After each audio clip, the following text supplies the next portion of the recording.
بسم اللہ الرحمن الرحیم۔ معزز دوستو، السلام علیکم۔ سیرت النبی صلی اللہ علیہ وسلم کے بارے میں ہم گفتگو کر رہے تھے۔ پچھلی ویڈیو میں ہم پڑھ چکے ہیں حضور اکرم صلی اللہ علیہ وسلم نے اپنے خاندان والوں کو جمع کیا اور دین اسلام کی دعوت دی۔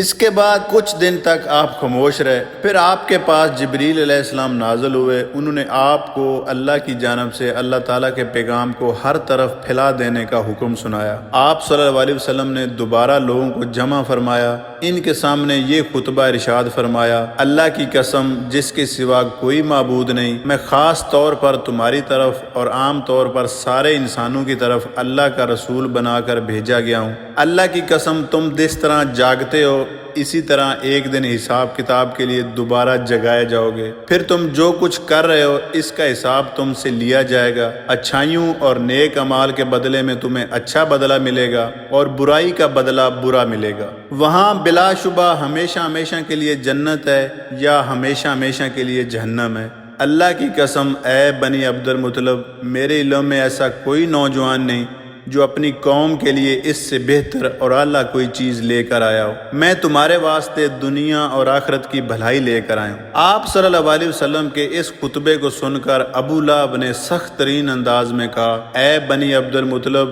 اللہ کی قسم یہ ایک فتنہ ہے۔ اس سے پہلے کہ کوئی دوسرا اس پر ہاتھ ڈالے، بہتر یہ ہے کہ تم ہی اس پر قابو پا لو۔ یہ معاملہ ایسا ہے، اگر تم اس کی بات سن کر مسلمان ہو جاتے ہو تو یہ تمہارے لیے ذلت اور رسوائی کی بات ہوگی۔ اگر تم اسے دوسرے دشمنوں سے بچانے کی کوشش کرو گے تو تم خود قتل ہو جاؤ گے۔ ابو لہب کے جواب میں اس کی بہن یعنی نبی کریم صلی اللہ علیہ وسلم کی پھوپھو صفیہ رضی اللہ عنہا نے کہا: بھائی، کیا آپ اپنے بھتیجے کو اس طرح رسوا کرنا تمہارے لیے مناسب ہے؟ اور پھر اللہ کی قسم بڑے بڑے عالم یہ خبریں دیتے آ رہے ہیں کہ عبد المطلب کے خاندان میں سے ایک نبی ظاہر ہونے والا ہے، لہٰذا میں تو کہتی ہوں یہی وہ نبی ہے۔ ابو لہب کو یہ سن کر غصہ آیا، بولا: اللہ کی قسم یہ بالکل بکواس اور گھروں میں بیٹھنے والی عورت کی باتیں ہیں۔ جب قریش کے خاندان ہم پر چڑھائی کر کے آئیں گے اور سارے عرب والے ان کا ساتھ دیں گے تو ان کے مقابلے میں ہماری کیا چلے گی؟ خدا کی قسم ان کے لیے ہم ایک ترنوالے کی حیثیت ہوں گے۔ اس پر ابو طالب بول اٹھے: اللہ کی قسم جب تک ہماری جان میں جان ہے ہم ان کی حفاظت کریں گے۔ اب نبی کریم صلی اللہ علیہ وسلم صفا پہاڑی پر چڑھ گئے اور تمام قریش کو اسلام کی دعوت دی۔ ان سب سے فرمایا: اے قریش، اگر میں تم سے یہ کہوں کہ اس پہاڑ کے پیچھے سے لشکر آ رہا ہے اور وہ تم پر حملہ کرنا چاہتا ہے تو کیا تم مجھے جھوٹا خیال کرو گے؟ سب نے ایک زبان ہو کر کہا: نہیں، اس لیے کہ ہم نے آپ کو آج تک جھوٹ بولتے ہوئے نہیں سنا۔ اب آپ نے فرمایا: اے گروہ قریش، اپنی جانوں کو جہنم سے بچاؤ، اس لیے کہ میں اللہ تعالیٰ کے ہاں تمہارے لیے کچھ نہیں کر سکوں گا۔ میں تمہیں اس زبردست عذاب سے صاف ڈرا رہا ہوں جو سامنے ہے۔ میں تم لوگوں کو 2 کلمے کہنے کی دعوت دیتا ہوں جو زبان سے کہنے میں بہت ہلکے ہیں لیکن ترازو میں بے حد وزن والے ہیں۔ ایک اس بات کی گواہی کہ اللہ کے سوا کوئی عبادت کے لائق نہیں، دوسرا یہ کہ میں اللہ تعالیٰ کا رسول ہوں۔ اب تم میں سے کون ہے جو میری اس بات کو قبول کرتا ہے؟ آپ صلی اللہ علیہ وسلم کے خاموش ہونے پر ان سب میں سے کوئی نہ بولا تو آپ نے اپنی بات پھر دہرائی، پھر آپ نے تیسری بار اپنی بات دہرائی، مگر اس بار بھی سب خاموش کھڑے رہے۔ اتنا ہوا کہ سب نے آپ کی بات خاموشی سے سن لی اور واپس چلے گئے۔ ایک دن قریش کے لوگ مسجد حرام میں جمع تھے، بتوں کو سجدہ کر رہے تھے۔ آپ صلی اللہ علیہ وسلم نے یہ منظر دیکھا تو فرمایا: اے گروہ قریش، اللہ کی قسم تم اپنے باپ ابراہیم علیہ السلام کے راستے سے ہٹ گئے ہو۔ آپ صلی اللہ علیہ وسلم کی بات کے جواب میں قریش والے بولے: ہم اللہ تعالیٰ کی محبت میں ہی بتوں کو پوجتے ہیں تاکہ اس طرح ہم اللہ تعالیٰ کے قریب ہو سکیں۔ افسوس ہے میرے دوستو، آج کل ان گنت لوگ بھی قبروں کو سجدہ بالکل اسی خیال سے کرتے ہیں اور خود کو مسلمان کہتے ہیں۔ اس موقع پر اللہ تعالیٰ نے ان کی بات کے جواب میں وحی نازل فرمائی، ترجمہ جس کا یہ ہے: آپ فرما دیجئے اگر تم اللہ تعالیٰ سے محبت رکھتے ہو تو میری پیروی کرو، اللہ تعالیٰ تم سے محبت کرنے لگیں گے اور تمہارے سب گناہوں کو معاف کر دیں گے۔ قریش کو یہ بات بہت ناگوار گزری۔ انہوں نے ابو طالب سے آپ صلی اللہ علیہ وسلم کی شکایت کی: ابو طالب، تمہارے بھتیجے نے ہمارے معبودوں کو برا کہا ہے، ہمارے دین میں عیب نکالے ہیں، ہمیں بے عقل ٹھہرایا ہے، اس نے ہمارے باپ دادا تک کو گمراہ کہا ہے، اس لیے یا تو ہماری طرف سے آپ اس سے نمٹیے یا ہمارے اور ان کے درمیان سے ہٹ جائیے، کیونکہ خود آپ بھی اسی دین پر چلتے ہیں جو ہمارا ہے اور اس کے دین کے آپ بھی خلاف ہیں۔ ابو طالب نے انہیں نرم الفاظ میں یہ جواب دے کر واپس بھیج دیا کہ اچھا میں انہیں سمجھاؤں گا۔ ادھر اللہ تعالیٰ نے حضرت جبریل علیہ السلام کو آپ کی خدمت میں بھیجا۔ حضرت جبریل علیہ السلام نہایت حسین شکل و صورت میں بہترین خوشبو لگائے ظاہر ہوئے اور بولے، اے محمد، اللہ تعالیٰ آپ کو سلام فرماتے ہیں اور فرماتے ہیں کہ آپ تمام جنوں اور انسانوں کی طرف اللہ تعالیٰ کے رسول ہیں، اس لیے انہیں کلمہ لا الہ الا اللہ کی طرف بلائیے۔ یہ حکم ملتے ہی آپ نے قریش کو براہ راست تبلیغ شروع کر دی، اور حالت اس وقت یہ تھی کہ کافروں کے پاس پوری طاقت تھی اور وہ آپ کی پیروی کرنے کے لیے ہرگز تیار نہیں تھے۔ کفر اور شرک ان کے دلوں میں بسا ہوا تھا، بتوں کی محبت ان کے اندر سرایت کر چکی تھی، ان کے دل اس شرک اور گمراہی کے سوا کوئی چیز بھی قبول کرنے پر آمادہ نہیں تھے۔ شرک کی یہ بیماری لوگوں میں پوری طرح سما چکی تھی۔ آپ صلی اللہ علیہ وسلم کی تبلیغ کا یہ سلسلہ جب بہت بڑھ گیا تو قریش کے درمیان ہر وقت آپ ہی کا ذکر ہونے لگا۔ وہ لوگ ایک دوسرے سے بڑھ چڑھ کر آپ سے دشمنی پر اتر آئے، نعوذ باللہ آپ کے قتل کے منصوبے بنانے لگے، یہاں تک سوچنے لگے کہ آپ کا معاشرتی بائیکاٹ کر دیا جائے۔ لیکن یہ لوگ پہلے ایک بار پھر حضرت ابو طالب کے پاس گئے اور ان سے بولے، ابو طالب، ہمارے درمیان آپ بڑے قابل، عزت دار اور بلند مرتبہ آدمی ہیں۔ ہم نے آپ سے درخواست کی تھی کہ آپ اپنے بھتیجے کو روکیے، مگر آپ نے کچھ نہیں کیا۔ ہم لوگ یہ بات برداشت نہیں کر سکتے کہ ہمارے معبودوں کو اور باپ دادوں کو برا کہا جائے، ہمیں بے عقل کہا جائے۔ آپ انہیں سمجھا لیں، ورنہ ہم ان سے اس وقت تک مقابلہ کریں گے جب تک کہ دونوں فریقوں میں سے ایک ختم نہ ہو جائے۔ قریش تو یہ کہہ کر چلے گئے۔ اب ابو طالب بہت پریشان ہو گئے، وہ اپنی قوم کے غصے سے اچھی طرح واقف تھے۔ دوسری طرف وہ اس بات کو پسند نہیں کر سکتے تھے کہ کوئی شخص بھی حضور اکرم صلی اللہ علیہ وسلم کو رسوا کرنے کی کوشش کرے، اس لیے انہوں نے حضور اکرم صلی اللہ علیہ وسلم سے کہا، بھتیجے، تمہاری قوم کے لوگ میرے پاس آئے تھے، انہوں نے مجھ سے یہ کہا، اس لیے اپنے اوپر اور مجھ پر رحم کرو اور مجھ پر ایسا بوجھ نہ ڈالو جس کو میں اٹھا نہ سکوں۔ ابو طالب کی اس گفتگو سے نبی کریم صلی اللہ علیہ وسلم نے خیال کیا کہ اب چچا ان کا ساتھ چھوڑ رہے ہیں، وہ بھی اب آپ کی مدد نہیں کرنا چاہتے، آپ کی حفاظت سے ہاتھ اٹھا رہے ہیں۔ اس لیے آپ نے فرمایا، چچا جان، اللہ کی قسم، اگر یہ لوگ میرے دائیں ہاتھ پر سورج اور بائیں ہاتھ پر چاند رکھ دیں اور یہ کہیں کہ میں اس کام کو چھوڑ دوں تو بھی میں ہرگز اسے نہیں چھوڑوں گا، یہاں تک کہ خود اللہ تعالیٰ ہی اس کو زہر فرما دیں۔ یہ کہتے ہوئے آپ کی آواز بھرا گئی، آپ کی آنکھوں میں آنسو آ گئے، پھر آپ اٹھ کر جانے لگے۔ اسی وقت ابو طالب نے آپ کو پکارا، بھتیجے ادھر آؤ۔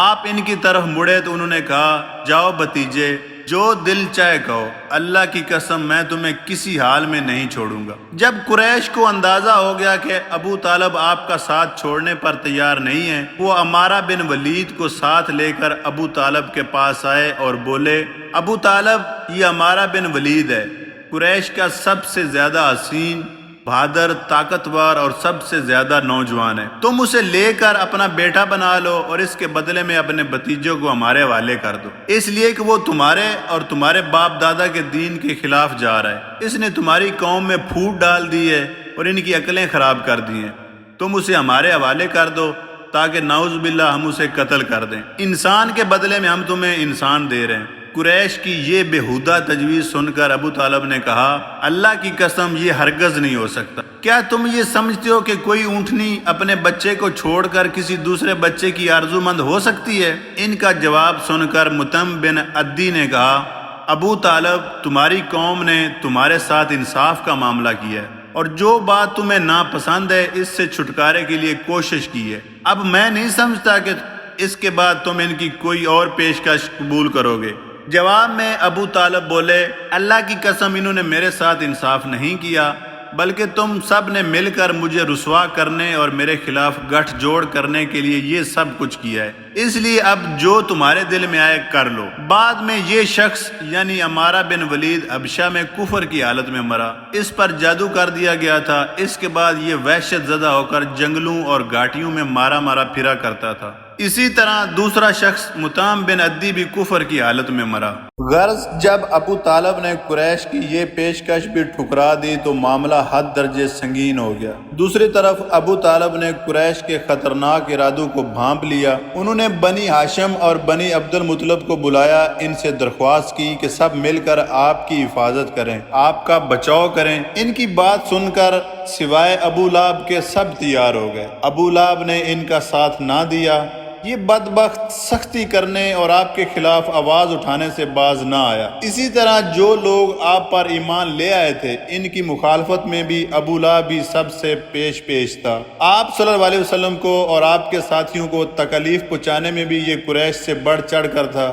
آپ کو تکلیف پہنچانے کے سلسلے میں حضرت عباس رضی اللہ تعالیٰ عنہ ایک واقعہ بیان کرتے ہیں۔ فرماتے ہیں ایک روز میں مسجد حرام میں تھا کہ ابو جہل وہاں آیا اور بولا، میں خدا کی قسم کھا کر کہتا ہوں اگر میں محمد کو سجدہ کرتے ہوئے دیکھ لوں تو میں ان کی گردن مار دوں۔ حضرت عباس رضی اللہ تعالیٰ عنہ فرماتے ہیں یہ سن کر میں فوراً نبی کریم صلی اللہ علیہ وسلم کی طرف گیا اور آپ کو بتایا کہ ابو جہل کیا کہہ رہا ہے۔ نبی کریم صلی اللہ علیہ وسلم یہ سن کر غصے کی حالت میں باہر نکلے اور تیز تیز چلتے مسجد الحرام میں داخل ہو گئے، یہاں تک کہ گزرتے وقت آپ کو دیوار کی رگڑ لگ گئی۔ اس وقت آپ سورہ الگ کی آیت 1 سے 2 پڑھ رہے تھے، جس کا ترجمہ یہ ہے، اے پیغمبر آپ اپنے رب کا نام لے کر قرآن پڑھا کیجئے، وہ جس نے مخلوقات کو پیدا کیا، جس نے انہیں خون کے لوتھڑے سے پیدا کیا۔ تلاوت کرتے ہوئے آپ اس سورت کی آیت 6 تک پہنچ گئے، اس کا ترجمہ یہ ہے، سچ مچ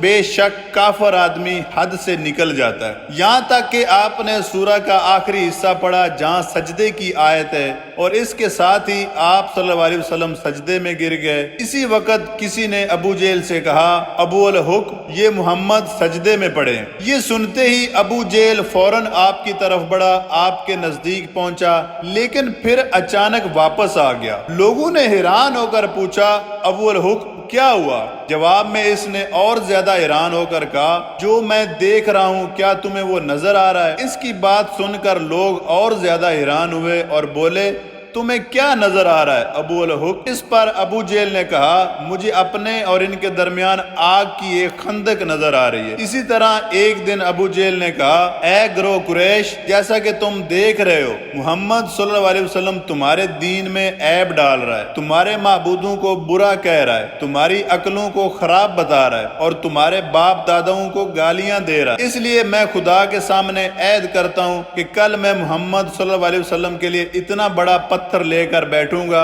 جس کا بوجھ وہ برداشت نہیں کر سکیں گے۔ جو ہی وہ سجدے میں جائیں گے میں وہ پتھر ان کے سر پر دے ماروں گا۔ اس کے بعد تم لوگوں کو اختیار ہے، چاہو تو اس معاملے میں میری مدد کرنا اور مجھے پناہ دینا، چاہو تو مجھے دشمنوں کے حوالے کر دینا، پھر بنی عبد مناف میرا جو بھی حشر کریں۔ یہ سن کر قریش نے کہا، اللہ کی قسم ہم تمہیں کسی قیمت پر دگا نہیں دیں گے، اس لیے جو تم کرنا چاہتے ہو اطمینان سے کرو۔ دوسرے دن ابو جہل اپنے پروگرام کے مطابق ایک بہت بھاری پتھر اٹھا لایا اور لگا نبی اکرم صلی اللہ علیہ وسلم کا انتظار کرنے۔ ادھر نبی کریم صلی اللہ علیہ وسلم بھی عادت کے مطابق صبح کی نماز کے بعد وہاں تشریف لے آئے۔ اس وقت آپ قبلہ بیت المقدس کی طرف تھا۔ آپ نماز کے لیے رکن ایمانی اور حجر اسود کے درمیان کھڑے ہوا کرتے تھے، کعبے کو اپنے اور بیت المقدس کے درمیان کر لیا کرتے تھے۔ آپ نے آتے ہی نماز کی نیت باندھ لی۔ ادھر قریش کے لوگ اپنے اپنے گھروں میں بیٹھے انتظار کر رہے تھے کہ دیکھیں آج کیا ہوتا ہے، ابو جہل اپنے پروگرام میں کامیاب ہوتا ہے یا نہیں۔ پھر جو ہی آپ سجدے میں گئے ابو جہل نے پتھر اٹھایا اور آپ کی طرف بڑھا۔ جیسے ہی وہ آپ کے نزدیک ہوا ایک دم اس پر لرزہ طاری ہو گیا، چہرے کا رنگ اڑ گیا، گھبراہٹ کے عالم میں وہاں سے پیچھے ہٹایا۔ ادھر پتھر پر اس کے ہاتھ اس طرح جم گئے کہ اس نے چاہا ہاتھ اس پر سے ہٹا لے لیکن نہ ہٹا سکا۔ قریش کے لوگ فوراً اس کے گرد جمع ہو گئے اور بولے، ابو الحکم کیا ہوا؟ اس نے جواب دیا، میں نے رات کو تم سے جو کہا تھا اس کو پورا کرنے کے لیے میں محمد کی طرف بڑھا، مگر جیسے ہی ان کے قریب پہنچا ایک جوان اونٹ میرے راستے میں آ گیا۔ میں نے اس جیسا زبردست اونٹ آج تک نہیں دیکھا۔ وہ ایک دم میری طرف بڑھا جیسے مجھے کھا لے گا۔ جب اس واقعے کا ذکر نبی کریم صلی اللہ علیہ وسلم سے کیا گیا تو آپ صلی اللہ علیہ وسلم نے فرمایا وہ جبریل علیہ السلام تھے، اگر وہ میرے نزدیک آتا تو اسے ضرور پکڑ لیتا۔ آج تک کے لیے میرے دوستو اتنا ہی، ملتے ہیں اپنی نیکسٹ ویڈیو میں۔ والسلام۔